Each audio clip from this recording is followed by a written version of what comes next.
한번 읽겠습니다. 시작. 뿌리는 자는 말씀을 뿌리는 것이라. 말씀이 길가에 뿌려졌다는 것은 이들을 가리킴이니 곧 말씀을 들었을 때에 사탄이 즉시 와서 그들에게 뿌려진 말씀을 빼앗는 것이요. 또 이와 같이 돌밭에 뿌려졌다는 것은 이들을 가리킴이니 곧 말씀을 들을 때에 즉시 기쁨으로 받으나 그 속에 뿌리가 없어 잠깐 견디다가 말씀으로 인하여 환난이나 박해가 일어나는 때에는 곧 넘어지는 자요. 또 어떤 이는 가시떨기에 뿌려진 자니 이들은 말씀을 듣기는 하되 세상의 염려와 재물의 유혹과 기타 욕심이 들어와 말씀을 막아 결실하지 못하게 되는 자요. 좋은 땅에 뿌려졌다는 것은 곧 말씀을 듣고 받아 30배나 60배나 100배의 결실을 하는 자리라. 아멘. 오늘 우리에게 말씀을 전해주실 선교사님 성함은 김정래 선교사님이십니다. 지금 중국 샤먼에서 사역을 하고 계신데요. 우리 오늘 선교사님 통해서 사역하고 계시는 생생한 사역 현장의 이야기도 듣고 오늘 읽어드린 이 말씀을 근거로 은혜의 말씀 전해주실 텐데 우리 박수로 할렐루야 크게 외치면서 여러분이 할 수 있는 최대의 함성을 질러가며 우리 선교사님 맞이하겠습니다. 할렐루야!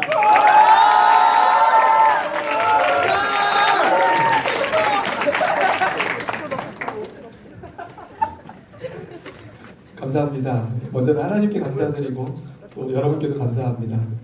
네. 준비된 영상부터 잠깐 틀어주셔도 되나요?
들리세요? 네. 할렐루야. 아멘. 할렐루야를 어떨 때 저는 하냐면요. 이렇게 하나님을 정말로 찬양하고 싶을 때 하고요. 또 뭘 해야 될지 모를 때 합니다. 방금은 두 번째였습니다. 뭘 해야 되지? 이럴 때 할렐루야를 했습니다. 영상을 보면서 제일 많이 나왔던 단어가 뭔지 한번 보신 분 계세요? 퀴즈입니다. 예배. 네, 감사합니다. 꿈이 더 많지 않아요. 저도 몰라요, 답을. 저도 세본 적이 없는데 순간적으로 물어보고 싶어서 물어봤던 질문이었습니다. 꿈이라는 단어가 많이 나오지 않았나? 예배라는 단어가 많이 나오지 않았나 생각합니다. 꿈과 예배, 예배와 꿈. 연관져서 이 말씀을 전하고 싶습니다. 오늘 말씀의 제목은요, 네, 예배에 목숨을 걸자입니다. 목숨 걸자, 예배에 목숨 걸자, 예배에. 준비되셨습니까? 목숨 걸 준비 되셨습니까? 물어본 거예요. 끝을 올렸어요. 예배에 목숨 겁시다. 어때요? 아멘. 이렇게 하는 거예요. 예배에 목숨 겁시다. 아멘. 우리 목숨 뭐라고요? 별거 아니잖아요, 그죠? 별거 아니라고 해서 이렇게 쉽게 너무 생각하지 마시고요. 별겁니다. 별거 아닌데도 별겁니다. 말이 앞뒤가 안 맞지만 설명 들으면 알 겁니다. 목숨 별거 아닌 거 맞아요. 하나님이 오늘이라도 데려가시면 데려갈 수 있는 상황이고요. 별거 아닙니다. 저희 목숨 인생 별거 아닙니다. 근데도 별겁니다. 왜냐하면 우리를 구원하기 위해서 목숨 걸고 예배 거신 분이 예수님이기 때문에 그렇습니다. 예수님이 먼저 예배 때문에 목숨을 거셨어요. 어떻게 예배 때문에 목숨을 거셨냐면 제물이 필요하면 본인을 제물로 드리셨고 제사장이 필요하면 본인이 대제사장이 되셔서 먼저 예배를 완성하셨어요. 목숨 다 걸어서 예배 드리신 분이 우리 예수님이십니다. 우리가 그 예수님을 만나는 방법은 예배에 동참하는 방법밖에 없습니다. 목숨 걸고 오셨던 예수님 같이 목숨 걸고 예배하겠습니다. 그러면 그래 잘됐다 목숨 내놔라 하시는 분이 아니라 그 마음과 그 삶을 받으시고 예배에 동참시켜 주시는 분입니다. 그 예배할 때 우리에게 부어지는 은혜가 있기 때문에 우리를 초대하시고 예배할 때 내려지는 은혜가 있기 때문에 우리를 초대하시는 줄 믿습니다. 오늘 말씀이 그런 내용을 전하고 싶습니다. 저는 여기 와서 이게 김미범 전도사님께서는 뭐 여기 앉으세요 하는데 전 다 싫고요. 그냥 같이 예배하고 싶었어요. 이유는요. 너무나 감동이 되는 예배였기 때문에 그랬습니다. 놀라운 예배를 만들어주신 목사님과 전도사님 물론은 또 하나님께서 다 만들어주셨지만 계속 예배를 세우기 위해서 어떻게 하면 더 좋은 예배를 만들어갈까? 어떻게 하면 우리 청소년들에게 하나님을 만날 수 있는 예배를 준비해줄까? 물심양면으로 영적으로도 또 육적으로도 준비해주신 모든 손길에 대해서 감사할 수밖에 없었고요. 저도 그 예배에 동참하고 싶었던 마음뿐이었던 것 같습니다. 예배할 때 꿈이 주어지기 때문에 그렇습니다. 예배할 때 하나님 말씀이 주어집니다. 예배할 때 우리가 어떻게 살아야 될지 방향이 주어집니다. 다른 곳에서 찾으면 다른 곳에서 해결해야 합니다. 만약에 내가 어떻게 인생을 살아갈까 내가 내 꿈을 꾸면 내가 준비하면 내가 노력하며 살아가야 합니다. 내가 이거 해야지. 누가 준비해야 돼요? 내 거니까 내가 준비해야 합니다. 나 이렇게 될 거야. 내가 준비해야 돼요. 부모님이 준비시켜주면 누가 준비해야 돼요? 부모님 준비시켜줘야 돼요. 부모님이 준비시켜주고 내가 따라가냐고 부모님이 힘들고 나 힘듭니다. 하나님 그런 우리의 삶 보시면서 수고하고 무거운 짐 다르나 다 내게로라고 말씀하세요. 그렇게 수고롭게 살지 말라고 하세요. 방법이 있기 때문에 그래요. 하나님께서 주신 꿈을 주시면 하나님께서 내 꿈을 주면 그 꿈이 그냥 내 꿈 아니잖아요. 마음대로 하십시오 해도 그 내 꿈인데 하나님 입장에서 내 꿈인데 내가 끌어가기 시작하신다는 거예요. 쉬운 삶을 살 수 있습니다. 놀라운 삶을 살 수 있습니다. 그냥 적당히 살고 싶어도 적당히 안 살아지는 삶을 살 수 있어요. 내가 뭐 하면 살아갈까 막 노력한다고 해서 되는 거 아니에요. 가끔은 돼요. 10번은 될 수 있어요. 근데 11번째 넘어질 수 있어요. 안 될 때가 있어요. 그 안 될 때 한 번 때문에 쓰러지고 넘어져요. 그런 방법 택하지 마시고 한 번 성공한 것 때문에 또 성공할 수 있겠지 믿지도 마세요. 부모님이 해주는 성공 때문에 또 해줄 거다 믿지 마세요. 아니에요. 부모님은 믿음의 존재가 아니라 하나님 통해서 우리에게 맡겨주신 존경해야 될 존재이고 사랑해야 될 존재이지 믿음의 존재가 아니에요. 믿음의 존재 우리 하나님인 뿐인 줄 믿습니다. 하나님께서 주시는 꿈 딱 받으면 하나님께서 꿈을 가지고 삶을 움직여가세요. 버리려고 해도 누가 막으려고 해도요 안 막혀요. 감히 막았다가 무슨 일이 벌어져요. 하나님 꿈을 누가 막아요? 하나님 하시려고 하는 일을 누가 막아요? 못 막습니다. 그런 꿈을 누릴 수 있기를 간절히 부탁드립니다. 사모하길 바랍니다. 잘하고 계십니다. 저는 이걸 전하고 싶었는데 여기 와서 느낀 건요 그냥 위로를 드리고 싶었어요. 잘하고 계시다. 이게 맞다. 왜냐하면 너무나 많은 사람들이 이 방법을 택하지 않고 걸어가고 있으니까 내가 틀렸나? 잘 가고 있는 사람이 헷갈리는 세상이 돼버렸어요. 예배가 먼저냐 다른 어떤 것이 먼저냐 고민을 해서 예배가 먼저다 걸어가고 있는 사람이 오히려 내가 이상하다 그러고 다시 거꾸로 가는 세대. 말도 안 되는 거예요. 수련회가 먼저냐 학원이 먼저냐 그러면 뭐 두말할 거 없이 수련회입니다. 말하는 게 원래 우리의 삶 아닙니까? 그죠? 학원과 뭐 이게 있다 그러면 뭐부터 결정해야 돼요? 예배잖아요. 그죠? 살아계신 하나님 먼저 만나는 게 먼저잖아요. 뭘 고민해요? 고민의 소지가 아닌데 고민하고 있는 세대에서 이미 잘하고 있는 사람이 내가 잘못하나? 살짝 가보 아니야 역시 아니었어 이러고 오는 세대 너무 안타까워요. 여러분 잘하고 계시다라는 위로를 드리고 싶습니다. 찬양할 때 막 뛰면서 예배하는 건 잘하고 계신 거예요. 막 뛰고 있다가 잘 안 뛰네? 내가 멈춰야 이거 아니에요. 거꾸로 가면 안 돼요. 거꾸로 갈 수 없는 사람들입니다. 이미 맛 봤잖아요. 그죠? 예배 맛 본 사람들 그 예배의 맛을 더 깊이 보기 위해서 더 즐기시기 바랍니다. 그리고 예배가 뭔가 왜 앞에서 사람들이 저럴까? 맞게 가고 있습니다. 같이 동참하시길 간절히 부탁드립니다. 예수님 이미 그 예배 때문에 목숨 던지셨어요. 자신의 생명을 바치셨습니다. 예수님 먼저 뛰고 계세요. 뛸 때 들을 생각이 예수님 먼저 하나님 먼저 뛰고 계신데 내가 가만히 앉아있기 민망하고요. 이렇게 부모님과 자녀가 막 같이 예배하고 있는데 제롱잔치를 애기가 하고 있다가 부모님이 신나서 같이 뛰고 있는데 애가 갑자기 이러는 거예요. 엄마 유치하다. 찜지고 와 정말 이거 당황스러울 때가 있을까 이런 생각이 드는데 그래도 우리 하나님 당황스러워하지 않으시고 늘 우리와 함께 하실 줄 믿습니다. 보이시지 않잖아요. 그죠? 살짝 보여주시면 또 와 닿을 텐데 뭐 이런 생각도 할 수 있겠지만 보이셨을 때 우리가 또 그분을 죽였습니다. 보임과 보임의 문제가 아니라 결단임의 문제입니다. 내가 예배를 목숨처럼 사랑하겠다. 예배에 목숨 걸겠다. 그 결단으로 살아갈 때 우리에게 꿈이 내려질 줄 믿습니다. 저는 가서 뭐 하고 있냐면요. 예배를 세워라. 뭐 이 꿈 때문에 살아가고 있습니다. 예배. 어디서 무엇을 해야 될지 모르는 곳으로 갔어요. 이게 교회가 있는 곳에 간 게 아니라요. 그냥 이렇게 중국에서 이태용 목사님하고 저하고 이렇게 중국 상해에 간 적이 있습니다. 2013년에 갔습니다. 가서 제가 설교하는 게 아니라 이태용 목사님께서 담임 목사님께서 설교하시는데 그 옆에서 저는 설교 도와드리고 PPT 만들어드리고 있었어요. PPT 만들어드리고 PPT 만든 사람이 또 넘길 줄 압니다. 제가 넘겨드리러 갔었어요. 갔는데 중국 선교사님들 다 모여서 예배하고 있는 가정 가운데서 복건성이라는 저 남쪽 지방에 우리나라만한 땅입니다. 한국인 선교사님이 한 명 필요합니다. 아무도 없습니다. 어떡하죠? 두 분이 동시에 제 눈과 마주쳤습니다. 그것이 결정된 파송이었습니다. 있네. 가세요. 생김새 맞네. 이쪽 사람. 북쪽 사람은 골격이 크고 키가 큰데 남쪽 사람은 동남아와 비슷하거든요. 맞네. 가세요. 외모부터 준비된 하나님의 선교사였습니다. 보내셨습니다. 그게 저의 시작이었고 딱 떨어졌을 때 뭐부터 해야 될지 몰랐습니다. 말을 못했죠. 떨어졌을 때 뭘 해야 될지 몰랐던 이유는요. 어디가 해야 될지도 몰랐어요. 제일 먼저 했던 건 예배였습니다. 성도님들 다 모아놓고 우리 이삭이와 요셉이와 요한이와 아내 성도님들 다 모아 가족이었습니다. 모아놓고 예배드리기 시작했습니다. 예배드리다 보니까 꿈이 생겼습니다.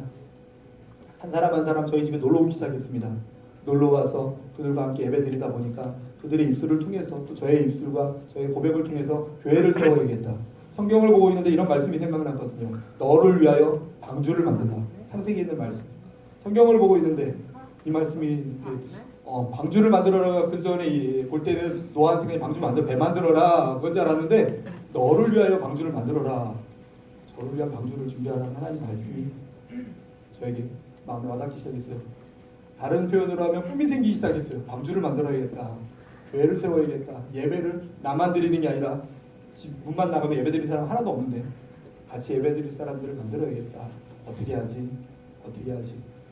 고민도 결정도 하기 전에 저쪽 수조라는 곳이 있습니다. 한 1000km 떨어진 곳에서 전화가 왔습니다. 저희가 단기팀이 청소년 단기팀이 대만에 가야 합니다. 대만 가기 전에 샤먼이라고 저가 있는 곳에 잠깐 들려서 하룻밤 잘 수 있겠습니까? 어디서 자요? 잘 수 있겠습니까? 주여 제가 준비하겠습니다. 구한 곳이 교회였습니다. 하나님께서는 환경을 통해서 말씀하시고 꿈을 이루어 가셨습니다. 그래서 사람들이 모이고 한 사람 한 사람 모이고 예배하기 시작했죠. 예배할 때 기도 가운데 찬양 가운데 말씀을 주시고 꿈을 주세요. 성경을 볼 때 예배할 때 목사님을 통해서 말씀을 주세요.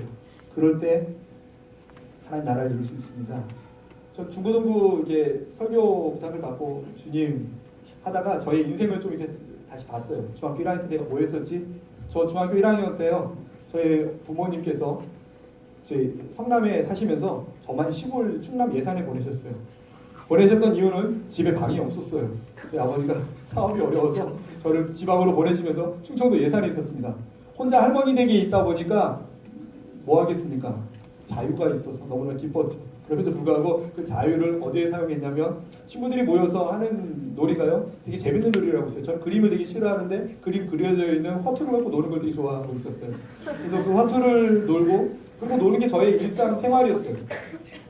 정말이에요. 그냥 미화시킬 필요도 없고 지원할 필요도 없어요. 그게 제 삶이었고 중학교 1학년 말쯤 돼서 부모님이 방을 준비했으니까 올라와라 얘기를 듣고 여동생들이 이미 올라가 있었는데 저도 이제 따라 올라왔죠. 올라왔더니 받았더니 성적은 제일 뒤였고 자리도 제일 뒤였고 전학생이니까 놀던 친구들이 뒤쪽에 있는 친구들은 더 되게 씩씩한 친구들이 뒤에 놀잖아요. 그래서 저도 그 씩씩한 친구들하고 같이 놀기 시작했죠. 중학교 1학년, 2학년, 3학년이었습니다. 그럼에도 불구하고 부모님께서 저를 데리고 갔던 곳은 교회였어요. 교회 가서 예배드렸고 교회 가서 찬양했습니다. 중학교 3학년 때 결정적으로 한 친구를 학교에서 만나게 됐는데 교회에서 봉사하는 친구를 학교에서 만나게 됐어요. 그 친구는 전교 15등이었어요. 공부 잘하고 교회에서 베이스 기타를 쳤었고 임원을 했었고 얼굴이 피부가 하였어요. 일단 결정적인 건 피부가 하였어요. 잘생겼어요. 걔 한번 보고 나 한번 보면 너무 초라했어요. 같이 놀고 싶지 않았는데 그 친구는 계속 저와 놀길 원했어요. 교회에서 저를 데리고 저는 저 뒤쪽에 앉아서 맨날 예배 오기 싫어서 억지로 와서 주보 가지고 그랬으니까 주보 하나 들고 이러고 자고 있었는데 그 친구가 저를 만나서 친구라고 하면서 성가대로 데려가기 시작했어요. 그때 드려졌던 예배. 근데 저에게는요, 그 친구랑 같이 다니면 나도 좀 뭔가 삶이 나아질 수 있을까? 이런 기대감도 있었지만 그 기대감을 떠나서 그 친구 주변에는 항상 여자친구들이 많았어요. 저도 껴서가지고 딸 미안해. 같이 어울리고 싶은 마음이 있었어요. 너무 재밌었거든요. 같이 어울렸던 것이 예배의 시작이었어요. 그 예배가 처음부터 날 때부터 선교사가 돼서 나은 게 아니라 예배에서 하나님을 만났는지 알았죠. 못 만났습니다.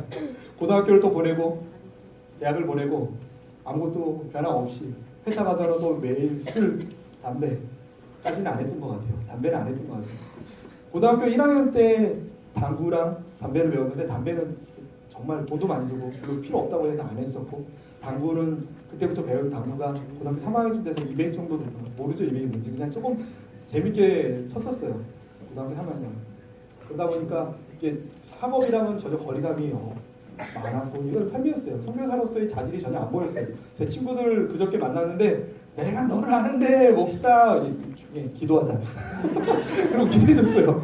그것도 술 마시는 자리에서 일로 와봐. 너도 예수 믿어야 돼. 그럼 기도해줬어요. 그러면 이렇게 바뀌어. 너가 만난 그가 나 맞아. 근데 그때 만난 너가 나 맞는데 지금은 달라졌다는 게 아니라 예배하고 있음으로 인해서 하나님께서 나를 만들어가고 계셔. 그래서 목사 맞아. 에이 맞다니까. 그래도 좀 목사님처럼 보인다. 야. 얼굴에 또 삶에 여유가 있어 보인다. 나는 힘든데 예배할 때 꿈이 주어집니다. 하나님을 만나게 되면요 밝아지고 좋아집니다. 잘 가고 계세요. 이미 밝으신 분, 이미 꿈이 있는 분, 뭐 별거 없는데 뭐 생각 들겠지만 그게 은혜예요. 저희 교회에 이렇게 가끔 가다가 이렇게 갑자기 오시는 분들이 있어요. 갑자기 딱 오세요. 홍 집사님이란 분이 계세요. 63세 아저씨예요. 어떻게 오기 시작했냐면 기타를 치고 있는데 밖에서 기타 소리가 들려서 들어왔대요. 문 ปี้꼭 열고 들어가도 돼요. 그리고 들어오시더라고요. 물론 중국어로 했어요. 무슨 말인지 모르겠는데 한 명이 왔길래 들어오라고 했어요. 들어왔는데 그 아저씨가 앉아서 제 말하는 거 못 알아들어요. 제 발음이 별로 안 좋았어요. 그래서 앉아서 시작한 지 얼마 안 됐을 테니까 앉아서 예배를 드리기보다는 앉아서 이러고 계세요. 저는 그때 공안이구나. 드디어 올 것이 맞구나. 인상 육수 계세요 아저씨가. 저보다 피부 색깔이 더 검으세요. 야, 또 왔네. 아이고, 드디어 이러고 있는데 예배 끝나고 나서 그 아저씨가 집에 안 가시는 거예요. 또 뭔가 조사를 할 거면 조사하려면 물어봐야 되죠. 뭐냐. 끝까지 앉아 계세요. 그래서 왜 그러냐고 물었더니 여기는 왜 이렇게 편하죠? 여기는 왜 이렇게 마음이 평안하죠? 그냥 여기 있으면 안 돼요. 그러더라고요. 아, 괜찮아요. 여기에 있고 싶습니다. 예배 자리에 오니까 뭐가 편안합니다. 집에 있을 때 머리가 너무 아팠대요. 소화가 너무 안 됐대요. 중국 집에 가면요. 이게 중국인들 집에 가면 저희 동네 중국인이라면 이게 우상들이 하나 있어요. 우상단지. 거기서 시간마다 절하고 시간마다 향 뽑고 해요. 그게 있고 하니까 예배드린 곳은 하나님이 임하시고 예배드린 곳은 성령님이 함께 하신데 반대로 우상 숭배하고 제사하고 이런 곳은 하나님이 계시기보다는 마귀들이 자꾸 들어와서 머물게 되니까 힘든 걸 알아요. 근데 교회 오니까 편안하다고 하시더라고요. 그것이 예배의 능력입니다. 예배 자리에 왔으면 하나님 만나게 될 줄 믿습니다. 내가 막 꿈을 찾으려고 딸 필요도 없어요. 뭐 하지? 인생 뭐 할까? 예배 열심히 하다 보면 하나님이 주세요. 그냥 최선을 다해서 목숨 걸어 예배하다 보면 주세요. 그냥 이렇게. 그분 통해서 교회가 세워졌어요. 방금 막 영상 중에서 보는 할아버지들만 모인 교회 있잖아요. 그분들이 그러고 왔는데 2년 정도 저 여기 세미나 가면 따라오시고 저기 설교 가면 따라오시고 계속 따라다니시다가 나중에 그분이 이렇게 얘기하시더라고요. 저희 지역 사람들 도와주는 쌀 사서 나눠주고 야채 사서 나눠주는 일을 하고 싶습니다. 갑자기 꿈이 생기더라고요. 아저씨도. 전혀 희망이 없던 분이 아저씨가 꿈이 생겼어요. 근데 하세요 해야 되는데 돈이 없는데요. 하세요 했는데 아무것도 없다라는 거예요. 그래서 어떻게 할까 고민하고 저도 또 기도했어요. 하나님 어떻게 할까요? 하나님 어떻게 할까요? 한 2, 3주 지났는데 또 한 분의 성도님이 한국인이 여기에 오셨어요. 치킨집 하는 사장님이었어요. 치킨집 하는 사장님이 오셔서 하는 얘기가 예배 딱 끝나고 나서 저는요 구제하고 싶은 생각이 났습니다. 수익금의 일부를 불이웃 돕기를 하고 싶습니다. 중국에서 번 돈을 중국에 환원하고 싶습니다. 할 거야. 그분은 이해 못했고 이분도 꿈이 있었고 이분도 꿈이 있었는데 저는 두 꿈을 다 듣고 나니까 생각이 정리가 됐어요. 두 분 만나면 된다. 돈 일로 주세요. 만났어요. 해결됐어요. 그분이 쌀을 사서 마을에 나눠주기 시작하고 어떤 가정은 먹을 게 없어요. 정부에서 한 5만 원 정도 한 달 생활비로 주는 가정도 있어요. 독거노인이나 이런 외로운 집들. 잘 사는 분들은 엄청 잘 사요. 차 몇 대씩 집 몇 대씩 있는데 가난한 분들은 좀 가난하세요. 가난한 마을로 가서 쌀 나눠주시고 이렇게 하시더라고요.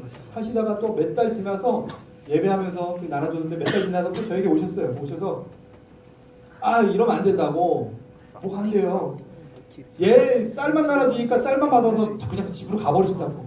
아니 원래 사람은요 조건 없이 그냥 나눠주는 거예요. 그러니까 제가 그랬는데 아저씨는 아니라고 예배를 드리게 해야지 쌀만 받아가면 뭐냐고 하나님 돈은 잘 써야 된다고. 어떡하죠? 교회 세워야 된다고. 예배 세워달라고. 설교는 누가 하죠? 누가 하냐고 하셔야지. 네. 그래서 장소 알아보고 교회를 준비했습니다. 아저씨가 마을 사람들 쫙 모아오시면 제가 가서 모아오지 않아도 모아오시면 저는 가서 설교합니다. 설교하면 잘 못 알아듣는 분 계세요. 그러면 그 아저씨는 제 설교를 2년 동안 들었기 때문에 그 아저씨만 알아들으세요. 그 아저씨가 다시 한번 설교를 하세요. 그래서 중국어 통역을 하는 상황이 벌어져요. 능력으로 하는 게 아니구나 깨닫게 돼요. 하나님 말씀, 하나님 꿈이 있으면 하구나. 그 아저씨도 전혀 63세 될 때까지 꿈이 없던 분이셨는데 예배 자리에 와서 2년 딱 지나니까 꿈이 생기셔서 지금 교회를 운영하고 계세요. 제자예요. 말하자면 지금 하나님 제자죠. 저도 하나님 제자를 일하고 계세요. 목회하고 계세요. 모든 것들을 영혼들 위해서 기도하겠다라고 하시면서 교회를 운영하고 계세요. 놀라운 일들은 예배를 통해서 이루어집니다. 어디서 찾아지는 게 아니라요. 예배하면 하나님 만나면 거기서 주세요. 받으면 돼요.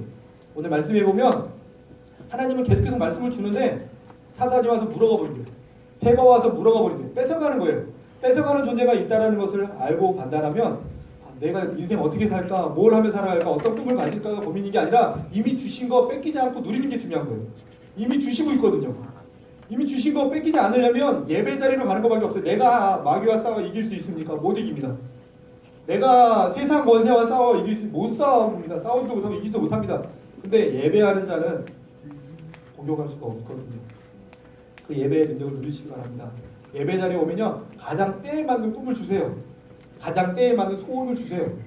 저희 딸이 아이 10명을 갖고 싶어. 10명 너무 많네. 3명 갖고 싶어요. 이렇게 기도한다면 그 꿈 누가 이루어주겠습니까? 누가 들어주겠습니까? 안 들어주는 부모가 더 좋은 부모 아닙니까? 가장 때에 맞는 시기에 맞춰서 때에 맞는 시기 같은 말인데 어른이 막 맞는 시기에 맞는 때에 맞춰서 주세요. 몰라도 돼요. 딱 필요할 때 가르쳐 주세요. 지금 주어진 것 안에서 걸어가다 보면 예배에 최선을 다하고 하나님 사랑하는 거 최선을 다하고 내게 주어진 거 최선을 다해서 가다 보면 정확한 때에 딱 주세요. 미리 알면 머리 아파요. 미리 알아보세요. 이거 어떻게 할까 계획 세우다가 너무 힘들어요. 모르는 게 은혜예요. 너무 알려고 하지 마시고 예배 자리에 집중하면 때에 될 때 가르쳐 줄 줄 믿습니다. 첫 번째 나누고 싶은 게 이것입니다. 예배할 때 꿈이 주어집니다. 예배할 때 예배 어떻게 하냐고요? 오늘 한 게 예배입니다. 눈치 안 보고 하나님 바라보기 위해서 마음 들이면 몸이 반응이 일어나요. 몸까지 들이고 몸 반응 일으키면 삶이 반응이 일어나요. 같이 들이면 되는 겁니다. 그러면 하나님 꿈이 주어지고 그 꿈이 우리 인생을 끌어갈 줄 믿습니다. 이제는 두려워할 필요 없어요. 두려워하지 마세요. 저 인생 방금 얘기했잖아요. 저는 도박까지 아니죠. 애들이 무슨 도박입니까? 그냥 재밌게 놀고 이게 주어진 것보다 주어지지 않은 일을 하면서 막 걸어갔는데도 또 환경도 전혀 선교사나 목사가 될 환경도 아니었는데도 불구하고 딱 때가 되니까 하나님 쓰시기 시작하시고 부르셨어요. 저에게 부르심이 있었던 건 이삭이를 낳고였어요. 26살 때 직장생활 열심히 하고 있을 때 아기를 어떻게 키워야 될까 고민되었어요.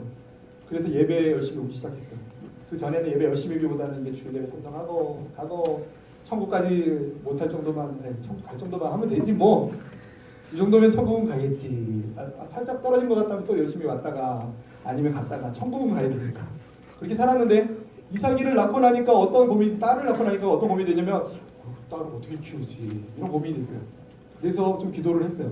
주여 딸 어떻게 키웁니까? 딸 어떻게 키웁니까? 그러면 하나님이 이런 지혜를 줘야 돼요. 딸을 이렇게 키워다 이렇게 지혜를 줘야 돼요. 제가 들었던 하나님 말씀은 너 딸 맞지? 네, 내 딸이기도 하다. 내가 더 사랑하겠느냐 너가 더 사랑하겠느냐. 가만히 생각해보면 하나님 더 사랑할 것 같아. 근데 왜 나보다 너가 더 걱정하느냐. 맞네요. 그럼 제가 뭐 하죠? 넌 너 할 일 해라. 제 할 일이 뭘까요? 그날 광고가 떴습니다. 2003년 철야 예배 때 중등부 교사 모집. 저는 그 교사 모집을 보고 문 놓고 하고 들어왔습니다. 그때 왔던 곳이 교사였어요. 중등부 교사로 왔을 때 누군가 부감님이 물어보고 있어요. 그때 아수 집사님이셨어요. 교사 해보셨습니까? 아니요. 어떻게 왔습니까? 교사 모집 보고 왔습니다. 어떻게 왔죠? 그냥 왔습니다. 기도할 줄 몰랐고 아무것도 할 줄 몰랐어요. 그냥 그 문구가 나의 삶에 필요하다고 느꼈고 저거 해야지만 내 딸이 잘 클 거라고 믿었었어요. 그래서 갔습니다. 그곳에 왔을 때 한 청년을 만나게 돼서 저를 청년부 예배로 데려갔더라고요. 청년부 예배를 가게 됐습니다. 청년부에 갈 때도 아기를 안고 가는 청년부가 어디 있습니까? 아기를 안고는 청년부에 나와야 되는데 아기를 안고 가자니까 갔어요. 청년부 생활하고 중등부의 교사를 생활하고 그럼에도 불구하고 가장 중요한 건 아무것도 할 줄 몰랐어요. 행정 또 교사로서의 자질 아무것도 몰랐어요. 근데 하나만 잡고 갔던 것 같습니다. 예배. 찬양 예배가 너무 좋았어요. 백쌤이 여기서 예배할 때 같이 저기서 뛰고 있었고 여기서 뛰고 있었고 가끔은 막 이상한 짓도 했어요. 막 예배인도 하는데 제가 나와서 여기서 막 예배하고 그랬어요. 나와서 한참 있는데 언제 들어갈 때일지 몰라서 언제 들어가지? 이럴 때도 있었어요.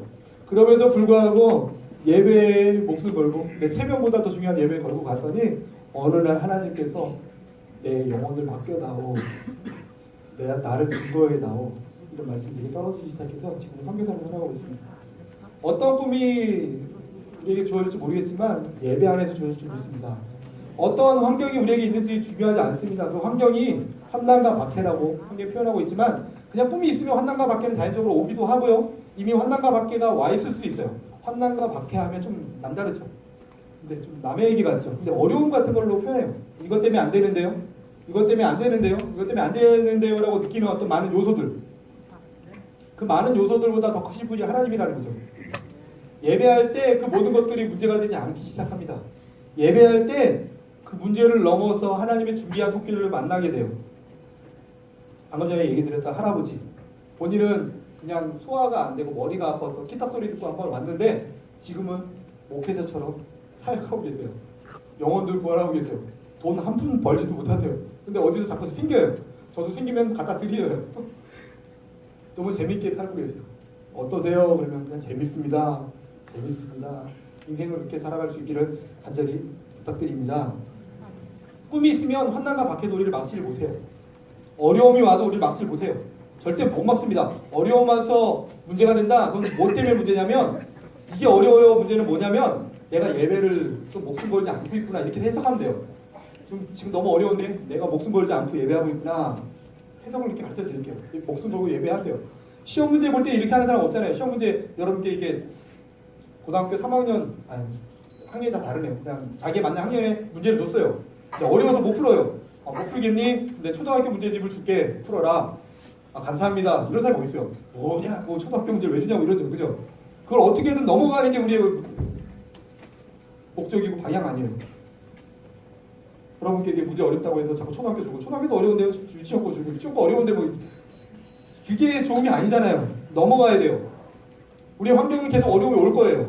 넘어가려면 예배밖에 없어요. 예배하면 하나님 만나면 수학 문제는 어떻게 해야 돼요? 선생님이 자꾸 물어보고 수업 집중하면 가르쳐 주잖아요. 조금씩 걸어가다 보면 문제 풀게 되는 거잖아요. 학원 선생님한테 물어봐도 되고 예배하면 우리의 인생의 답을 가르쳐 주시기 시작해요. 그럼 환난과 어떤 어려움들을 다 넘어갈 수 있게 돼요. 부모님 뭐 다투시고 뭐 이혼하시고 어떤 문제 아무 문제 없어요. 아무 문제 없어요. 전혀 상관없어요. 조금 만에 하나 조금 상관이 있다 이런 여지도 없어요.